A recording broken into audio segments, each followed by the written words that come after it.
Inspired by kingdom principles that work for you.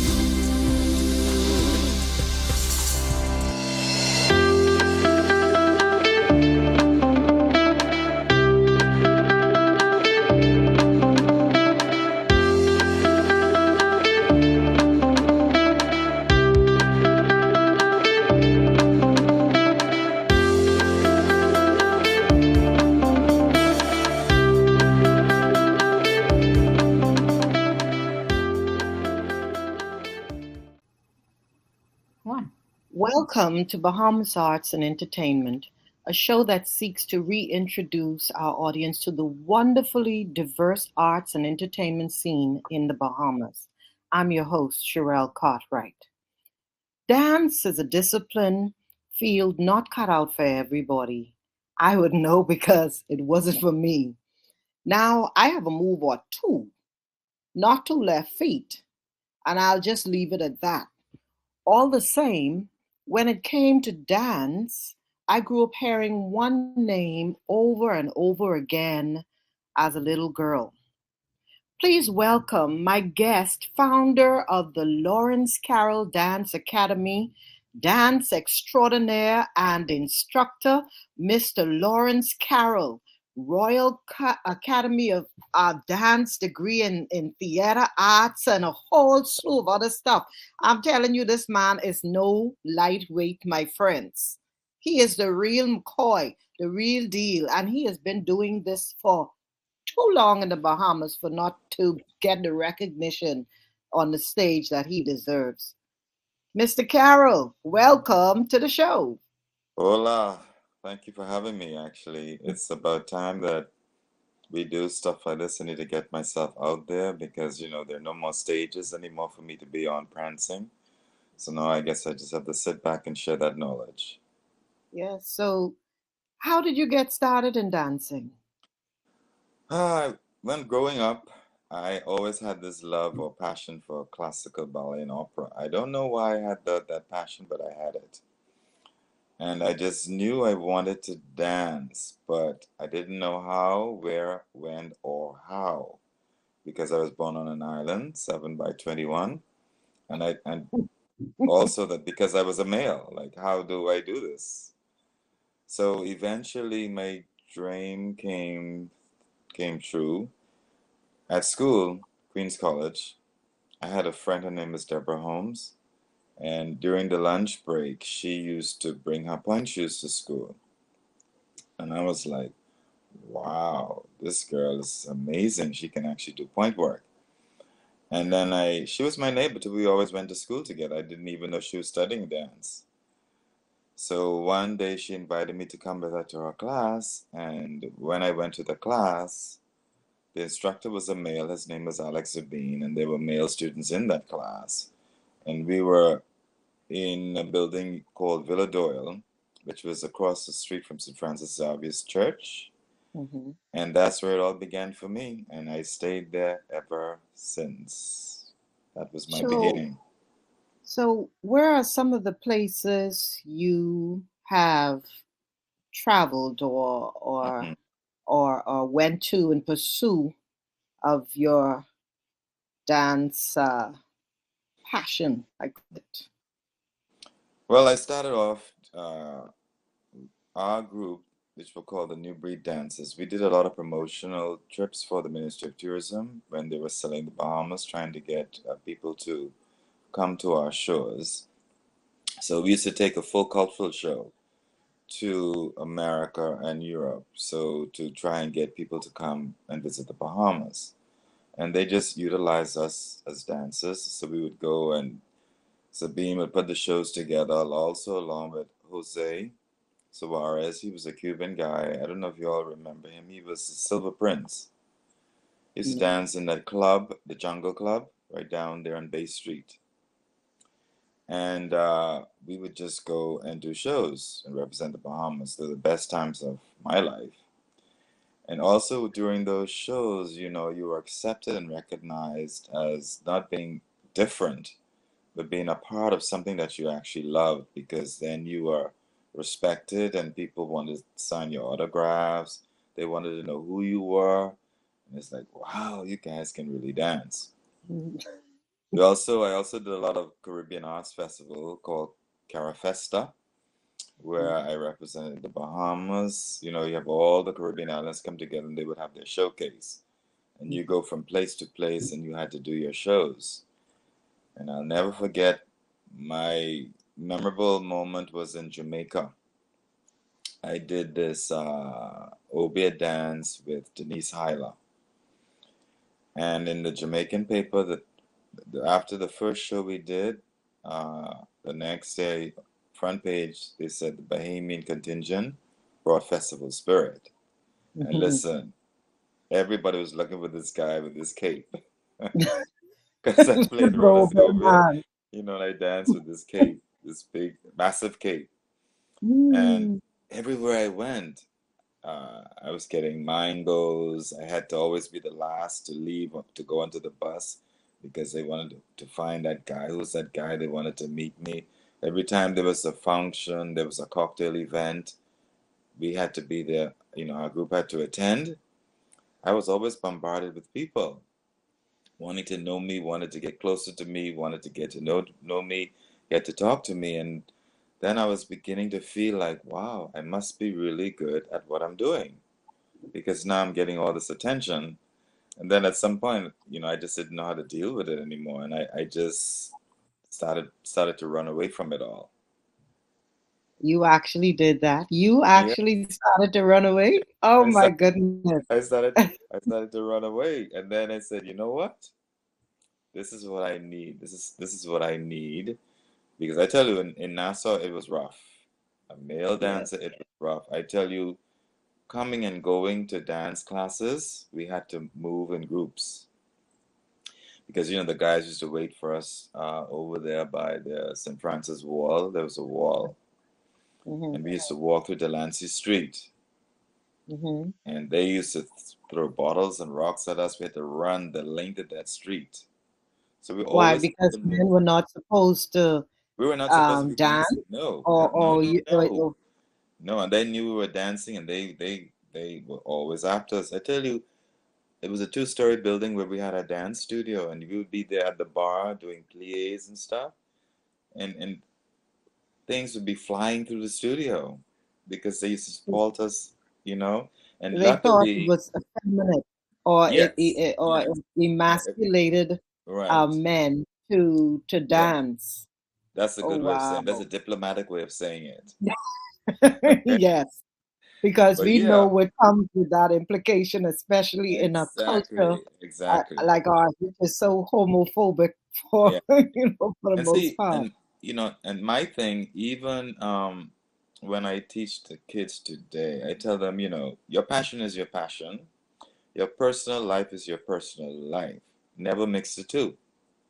Hmm. I always tell men, male students of mine, that, you know, when you dance, they must see a male dancing. Hmm.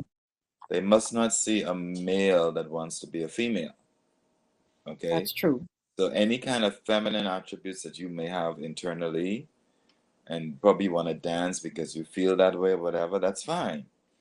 Hmm. But on stage, you have to be a male, a man. And Yes. that has always been my thing.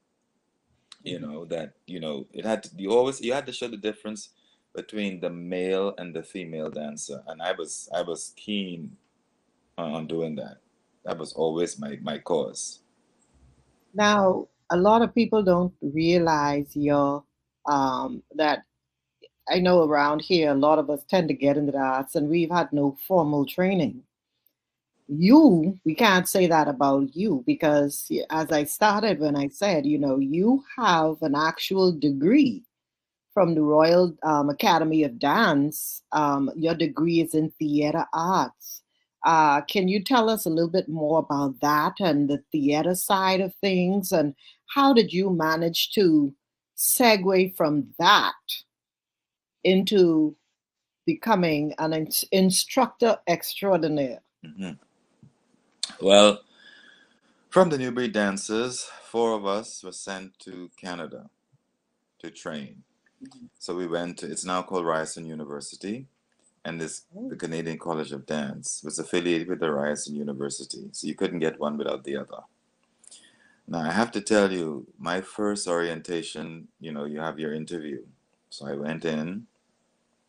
They said, you're Yorick Lawrence Carrol from the Bahamas. Yes, yes, yes. And then the dean gave the schedule of classes, etc. And I looked at him and I said, I don't know if I'm in the right place, but I came here to dance. Because, I was thinking I'm going to dance from 8 to 8. I mean, I'm going to be dancing from 8 o'clock in the morning until 8 o'clock in the evening, non-stop.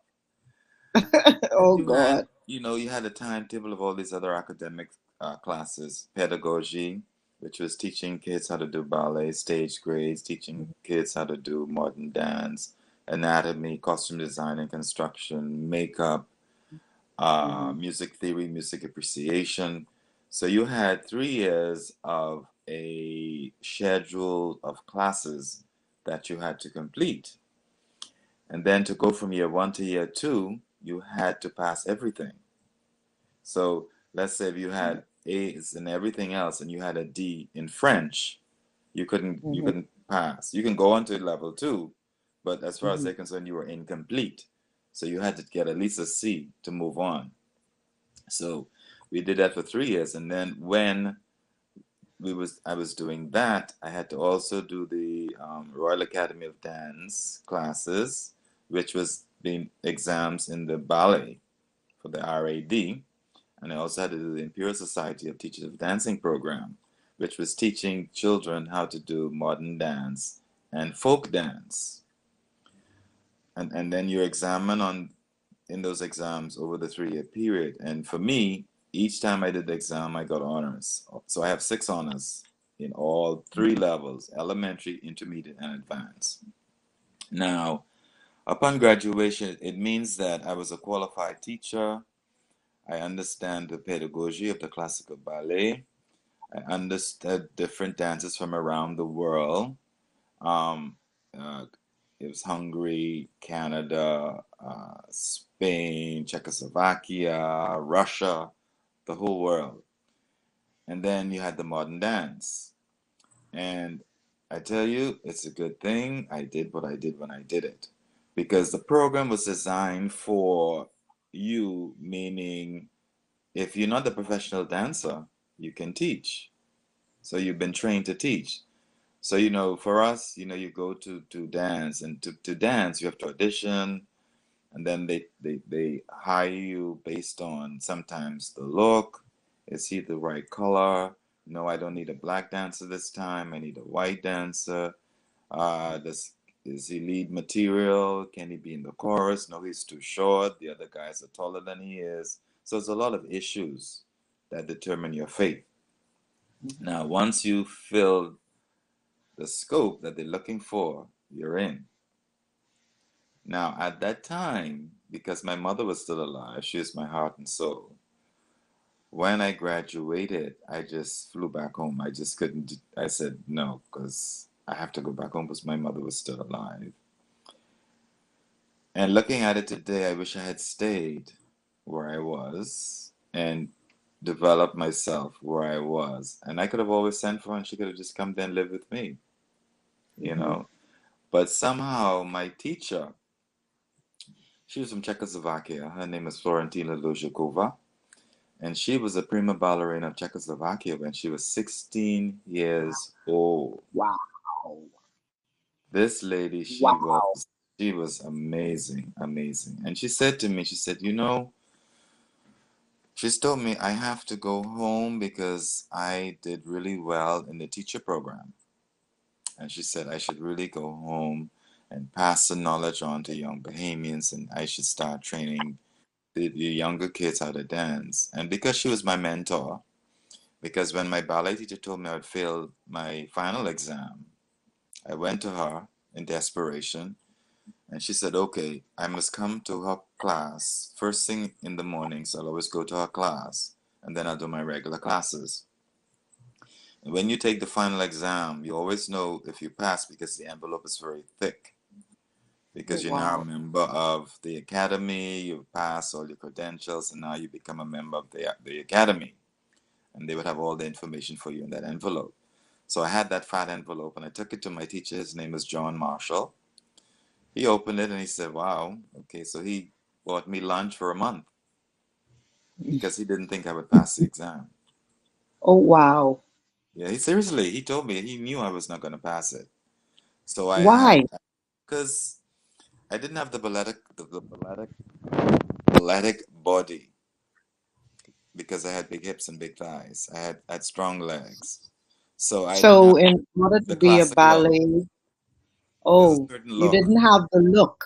the look, So, the classic because look. you didn't have the look, you weren't supposed to pass the exam. Exactly.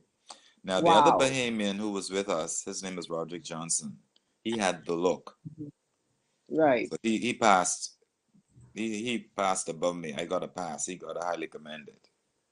Hmm. Okay, because he had his physical look was classical ballet. My physical look was modern dance and jazz. So I Hmm. had a more contemporary look. Hmm. So the most I could do is pass. You see for modern and the folklore classes, I got honors. Wow. 6 times I got honors at elementary, intermediate, and advanced level. So dance too has a lot to do with body type. It is the So, way can you actually look at somebody and say right away, uh, right away. Hmm. that?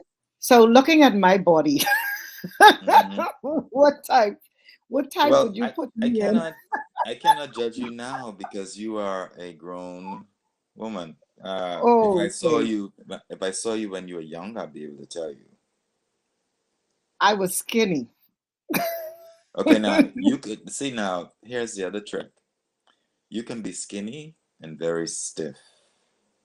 Oh, okay. So then it would have been my flexibility in addition to that. Flexibility is crucial. You know, You can become flexible. You can work for, but so much harder. And what I've learned in my having a dance school thing, because for me it's livelihood. It's not a professional school where you're in it based on your body type. hmm, But listen, the kids with those long legs and who are naturally flexible hmm, are the ones who excel in the dance. There's a movie called The Other Street, and they show you that process. And in the audition, the teacher would just put your legs in different positions, and based on what they feel, or when they lift your leg, put it in second, front, and back, determines if you're in hmm. and out of the school. And they Oh, tell you wow. Just go that. down, yeah, go down to a full split. If you can go down to a full split, you're halfway there.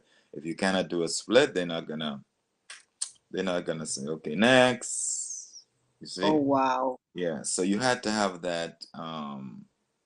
You had to have a specific look. Long. We prefer long torso, long legs, and flexible. And then Mhm. once you have that, the rest of it is brain work. It's how well you adapt and how's your brain That's and for all the ballet or everything, for any, all forms of for dance. Yeah. everything. Now, the Okay. more chunkier, stronger dancers do the modern dance and the jazz. Now, Okay. those dancers have the look I like. Hmm. They have the same, they can lift their legs very high. They can do all the wonderful things that the ballet dancer does, but the body type is different. Hmm. So the look of the dance is different. Okay. You see? Because I Hmm. tell you, if you see me in a jazz class and you see a ballet dance in a jazz class, it's like night and day. Yes. You see? Because the two disciplines require a different look. Now, you, I remember, first of all, my mom used to talk about you. And so, like I said, from I was a little girl, I always heard your name. And how we met was just by coincidence and knowing Hmm. that we're almost like family, Family, yes, I know. you know? She was talking about you and the fact that I don't know, she probably did some dancing with you back in her younger days and stuff. But you came back home, and when I truly put the name to the person was going to the cabaret show.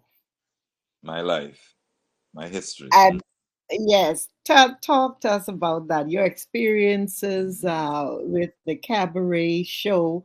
I mean, I like that. I think that is part of our, it was such a good staple for natives and tourists alike.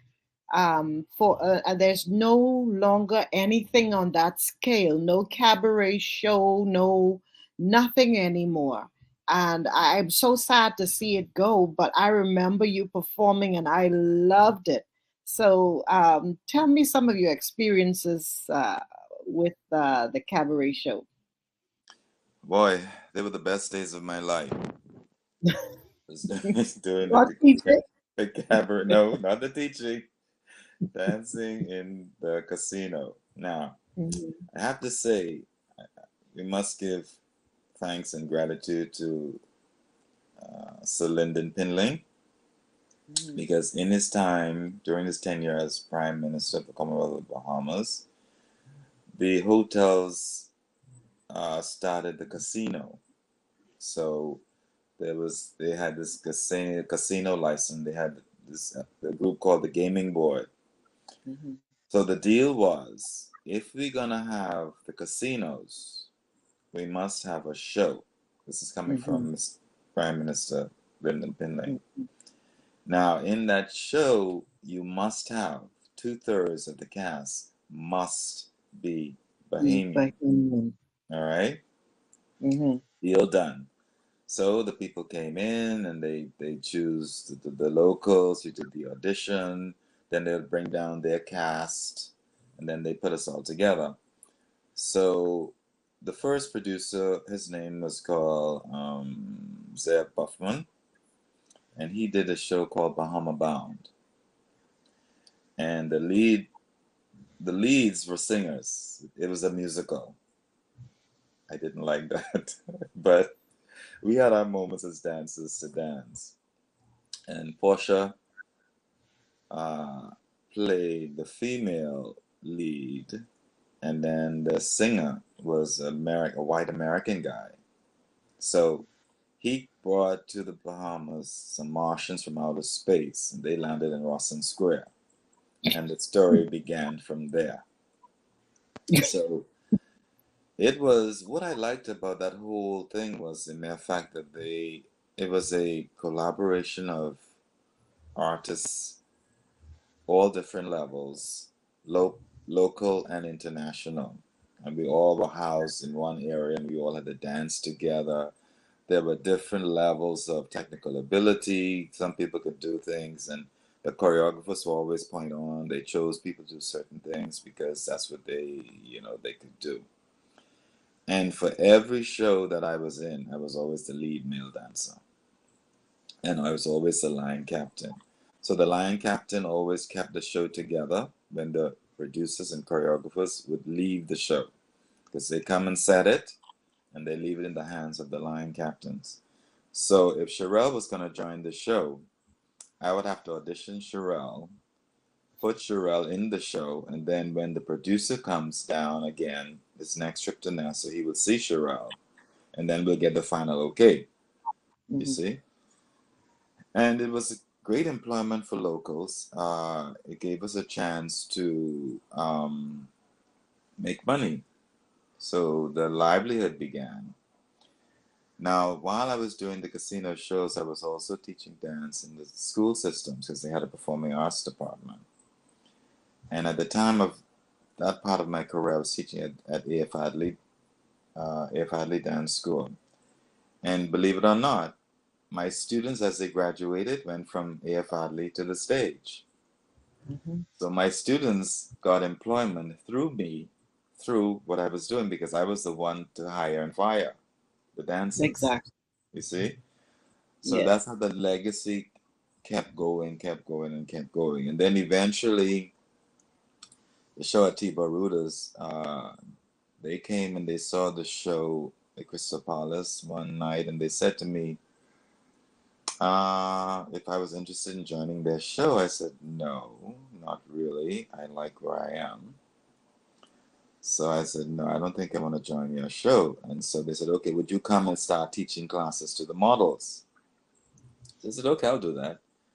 So I went over, and then I was giving classes to the models. You know, they do one step, touch, turn, very simple. So I upgraded their level, and then eventually they stole me away. I said, you know what? I need a little change of scenery and atmosphere. So I went over to the cabaret, and now their show was different because they had two male leads. Because they also had, again, drama and dance. So they had two leads. So I spent the end of that career at the cabaret. But they were great times from beginning to end.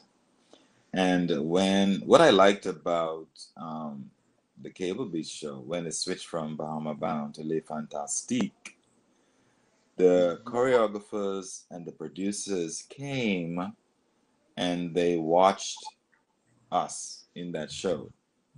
Then they went to New York and matched up the people with us. Okay? And in that process, they brought a black girl to be my dancing partner. Her name is Lolita. That's the picture there. See that picture on the Yeah, wall? with you too. Yeah, I see that. And Yeah, that's her. I was gonna mention that because Yeah, that looks right at the cabaret the yeah, stage, yeah. the That's set. Lolita and I, and it was a perfect match. It was just like, I don't know how they did it, but it was a perfect match. And so she and I were the lead dancers in phase 2. So, and that's what I did until the end. Now you now have your own dance studio where you teach dance. How early do you take students? And since we're in this time of the pandemic, has it had an impact on your business? hmm Oh, big impact, big impact. Enrollment went down, so you had to make a lot of adjustments. The classes now have to be much smaller. You have to do all the COVID protocols. So the whole thing has changed. Everything has changed about the whole concept. Everything has changed. And that will be that way until we become normal again. So I've still been able to cope on a smaller scale. But because of it, I guess I've had the right amount of kids still involved in it. So the numbers are just great. You have to keep the numbers low and keep the classes limited to function. Yeah. The And protocols. then you have to find ways and means to survive, because I'm also collaborating with another studio in terms of space. So you just have to find other ways and means of doing it until you can do it on your own, because on your own, it's you have to pay for where you are. Luckily, I don't have no staff. Luckily, I can do this whole thing on my own. So it's just a matter of where you are. The housing of your institution is always the biggest issue. And outside of that, everything is simple, very simple. The kids come, I prefer 4 years old, starting age, 4 years old to adult. Now, because of the pandemic, I have started a adult kind of dance aerobics for adults. These are women like you, Cherelle, who can come and do this class with me, and we just exercise nonstop, and we work the whole entire body, and then we do a little dance, 2 counts of 8, so you feel like you're dancing. So I teach them a little dance combo. And I tell you, that class is so refreshing. It's just different. and I'm always motivated. I always leave that class feeling really, really good. All right. And it's like, I remember we were saying, okay, it's all about your future. Say, no, no, it's a new day. So after the election, we did two combos. So One for it's a new day. it's a new It's day a new combo. day combo. Yes. And they say, okay, we're gonna forget this one because it's all about your future. And that's that Oh, it's a new goodness. day now. So, you know, we turn it into laughter, we turn it into fun, and all those women, they look forward to it. Now, I have some teenage girls, and they're now they want to do the show now because you know I do a show at the end of the year, like the first weekend in July Yes, to end the yes. season. So now they would like to be a part of the show. I said, okay, great. Now once you commit to it, I can set it up. So Mhm, what I'll do is I'll start teaching them choreography for the actual show mhm, along during the same times we're doing the other class, because mhm, the class is not for that purpose. But mhm, now because I have a double purpose and I have to work it double in a double way to mhm, accommodate both. mhm. Because the other ladies are not interested in doing a show, but the younger ladies of the adult class really want to do the show. And that it works for me. It really works Yeah, for me. And I yeah. tell you, who have me now as their instructor, they have the best part of me because I'm older, I'm much more Like, mature, unexperienced. yes, and my total passion is teaching and training and trying to reproduce myself. Now, because of, people have to pay fees to come to me, I have a different clientele. Mhm. So what happens is by the time they leave me in grade 12, they all go to college to do something completely different. Different. So I still have yet to produce another me. Oh, wow. Yeah, I'm still working on it. I'm still working on it. Nobody yet has gone off to do dance. I You have think it's another. because they feel it's not financially viable and are being spurned or Yeah, but steered in other looking at it, directions? yeah, looking at it now, like, what do you do with it? If you go That's away and true. do what I do, Here. what do you do with it? If you're not, you come back here, you're gonna open a studio, and then you don't know who's gonna come to you. In the school systems, I think the performing arts is I think we have one or two teachers left because everybody's now at the retirement age. So the whole performing arts department needs to be revamped so that the dance legacy will be able to continue. So until the avenues again, like the shows, those avenues again need to be reopened Mhm. and have to again come out into the forefront because that's also part of the passion to say, oh yeah, I'm gonna go learn how to dance because when I come back, I'm gonna be in that show. I want to be in that show, or oh, I want to come and I can teach performing arts at government high school, or there's that hope. There's something to come Mhm. back to look forward Something to to. come back to. Okay. Yeah. Then you have a reason to say, okay, Mr. Carroll, I'm gonna continue. When I come back, you can retire. I'm gonna take over your school. I would love to hear that. I could sit down and do the bookwork, do the paperwork, and Yeah. say, okay, no, change that step. Let her do this, let her do that. You know, I would love that. I would love that If opportunity. you if if you could say you had one regret, and other than the cabaret, a highlight of your career, what would they be? Never to come home. Wow. I Wow. should have never come back to the Bahamas. I should Especially have for your field. stayed because of what I was doing. I was in the Mhm. arts. I was a dance Yeah. person. I should have stayed and redeveloped myself, get to an Alvin Ailey, Arthur Mitchell status, and Hmm. then come back to the Right. Bahamas. and give them everything I had, every single thing I had. But it happened for me in the reverse. Mm-hmm. Thank God I came back, because when I came back, I got the best of everything because I was the highest paid dancer dancing, Mm-hmm. because they chose me to be Mm-hmm. the lead dancer and they chose me to be the line captain. So Yeah. my salary scale, I was one of the highest paid dancers in every show that I was in.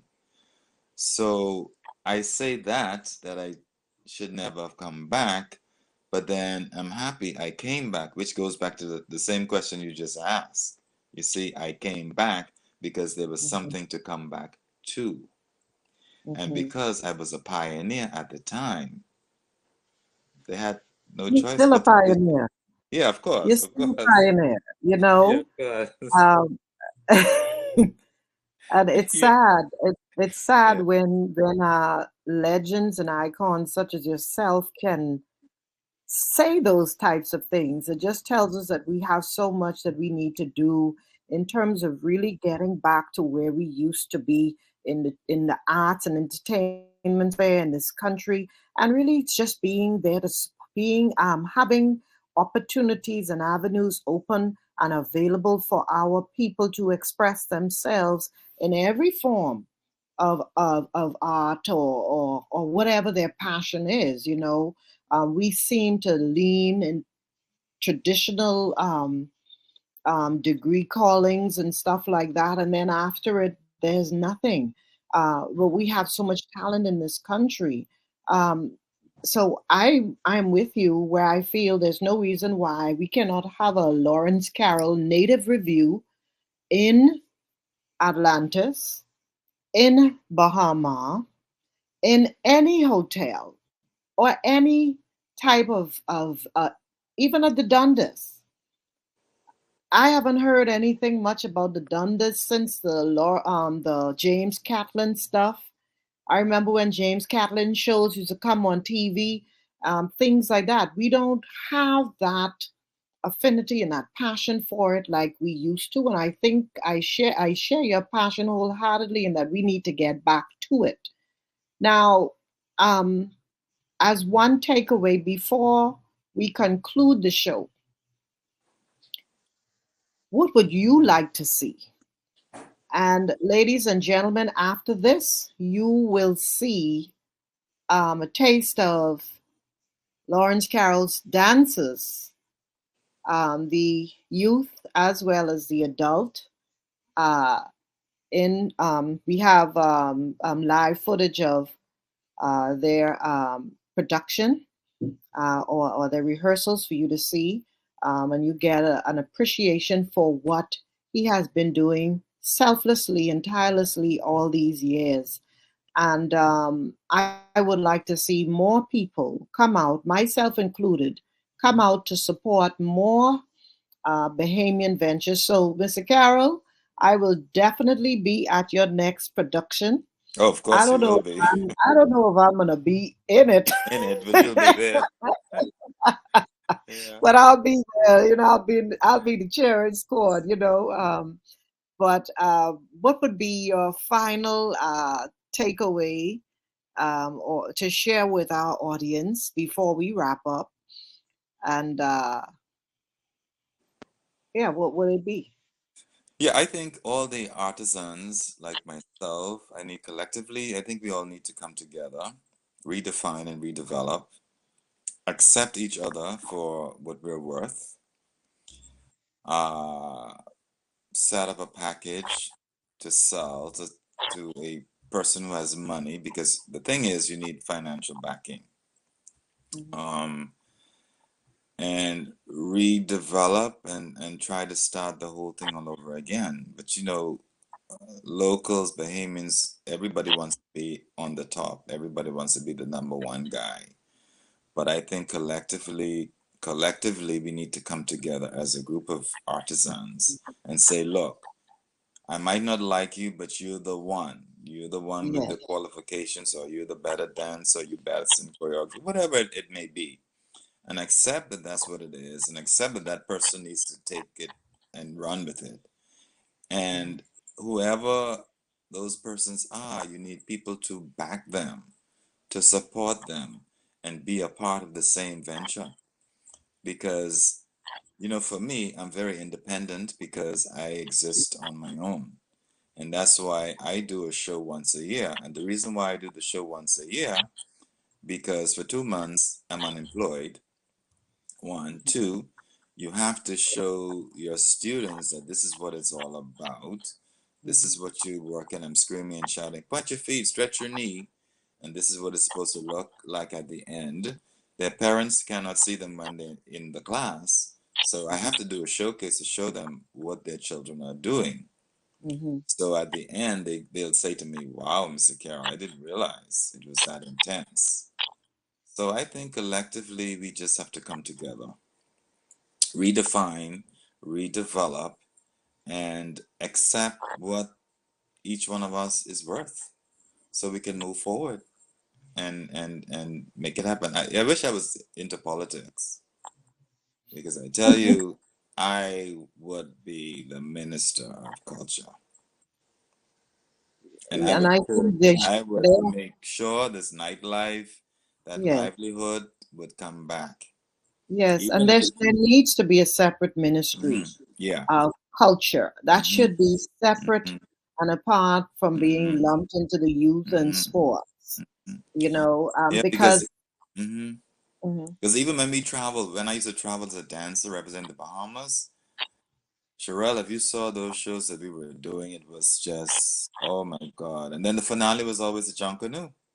mhm, I tell you, when we did when they introduced the countries in Carafesta, mhm, Jesus, the Bahamas, even though we were B, we had mhm, to go out as number two, but the Junkanoo people had to wait until Z came through because the Junkanoo music was so powerful, and once that mhm. started, they That couldn't was the control the stadium. They could not control the people in the stadium because that music mhm, is really sweet. But yes. we went out as the Bahamas, but our music came way later, Mhm, you see?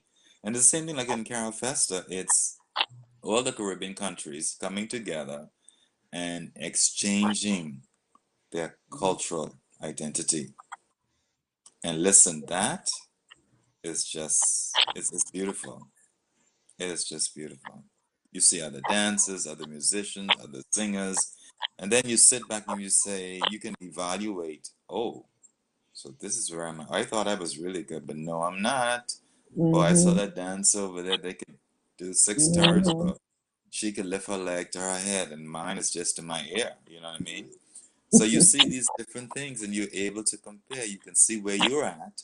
You yeah, can iron see, sharpens iron. yeah, yeah, you know. Yeah, I'm the best one, but okay, I was the lead in the group. Mhm, Man, I find out this other guy way better than me. Then you know what I did? I said, okay, I said, hi, you're a Carol from the Bahamas, and your name is, and da da da. I said, okay, let's do lunch. Then the next mhm, thing you know, we're meeting. I'm going to his camp. I'm watching them do classes. I'm doing classes with mhm. them, and this is how I develop my own personal self. But While the other people, that speaks to your attitude, well, yeah, because a lot of very, people would have allowed ego yeah, to yeah, that's take not me. over and not Yeah. recognize that somebody that's better than you hmm is now an opportunity or a platform for you to advance yourself and to hmm hone and to upgrade your talent, hmm and I find that happening a lot in this country where our egos are kind of bigger than our talent a lot of times. Yes, And yes. I think that in itself takes away more than it adds to what it is we're trying to accomplish here in the country to have or to reestablish and reinvigorate hmm a vibrant Bahamian arts and entertainment hmm industry. Yeah, yeah. Because I've always been very humble, and I've always said, because I'm a very quiet person actually, I always said to myself that my work must always speak for me. I must not speak for my work.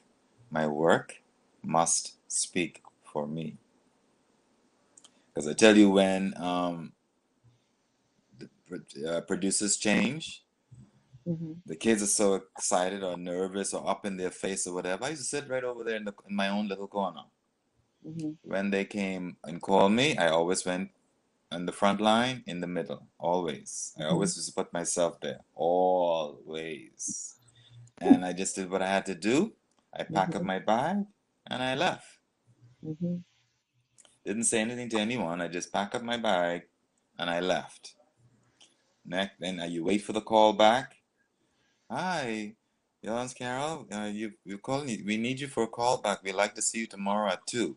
2 o'clock Mhm. I show up. They say what they have Mhm. to do. Mhm. And then they choose all the dancers. I'm just saying how it works. And then everybody's waiting now for that moment when two people have to stay back because they have to learn the adagio. Mhm. And whichever two What is during the adagio? that's a dance for two. That's two, Okay. and two people have to dance together. Now, the people Mhm. that do the adagios are the lead male and the lead female dancers for the whole production, and they will Mhm. be featured in the show. Okay. So, and we always wait for that moment. When the time come, who you think was the male? You. Exactly. Lawrence Carroll. I packed up my bag. I said, okay, tomorrow we'll see Lawrence Carroll and Lolita. We'll see you Mhm. tomorrow at 10 because Mhm. you have to start to learn the adagio Right. and the two solos. Right. And then I came to work that night and everybody was upset. And they would say, here he goes. There goes our new lead dancer. And I used to always smile. I look at them and I nod my head. I said, yes, this is your lead dancer. You know, I tell you, I was a humble soul. I'm telling you, my work must always speak for me. I never speak for my work. And this is what Mhm. has made me able to last as long as I did. I just want to thank you so much for agreeing to be my guest on this show and to get a chance to hear you speak about your craft and the passion you had and the fun. I'm sorry. I just wish I felt more inclined to dance Mhm. Yeah, I know. at a younger Dancing, age. don't worry, dancing is not easy. It's not easy. It's not easy. No, Yeah. and it requires a lot of discipline.